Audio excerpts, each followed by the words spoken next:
পাহাড়ি ঢলে বিধ্বস্ত বিশাল ভবন, স্রোতের তোড়ে ভেসে গেছে সেতু, ধসে পড়েছে একের পর এক বাড়ি। আকস্মিক ঢলে বিপর্যস্ত নেপালের রসুয়া জেলা। স্থানীয় সময় বুধবার সকাল 8:37 ভূমিকম্পের পর পাহাড় ধস ও আকস্মিক বন্যার কবলে পড়ে জেলাটির বিভিন্ন এলাকা। ভুটেকোশি নদীর পানি উপচে ভাসিয়ে নিয়ে যায় কয়েকটি গ্রাম।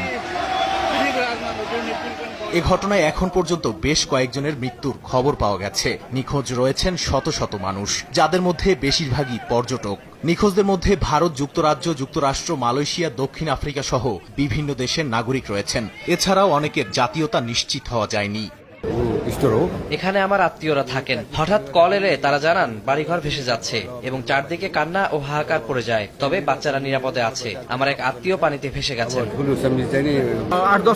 আমি 8 থেকে 10টি ট্রাক, ঘরবাড়ি এবং মানুষকে ভেসে যেতে দেখেছি। অত্যন্ত হৃদয় বিদারক দৃশ্য ছিল। উপর থেকেও ট্রাক ভেসে যেতে দেখেছি। আমি এখানে 18 বছর ধরে আছি, কিন্তু প্রথমবার এমন ভয়াবহ ঘটনা দেখলাম।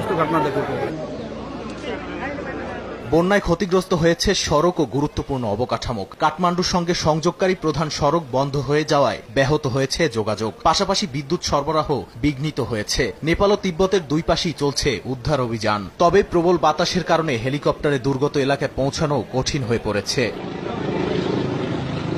দুর্যোগের পর ভুটেকোশি নদীর নিম্নাঞ্চলে সতর্কতা জারি করা হয়েছে। নেপাল সরকার জানিয়েছে বেশ কয়েকজন পুলিশ কর্মকর্তা সহ বহু সেনা সদস্য নিখোঁজ রয়েছেন। চিকিৎসক দল, স্কাউট ও রেড ক্রসের সমন্বয়ে উদ্ধার ও ত্রাণ কাজ চলছে। কর্মকর্তাদের আশঙ্কা এবারের ক্ষয়ক্ষতির মাত্রা গত বছরের ভয়াবহ বন্যাকেও ছাড়িয়ে যেতে পারে। নেপালের পাশাপাশি তিব্বতের অংশেও ব্যাপক ক্ষয়ক্ষতি হয়েছে বলে জানিয়েছে স্থানীয় কর্তৃপক্ষ।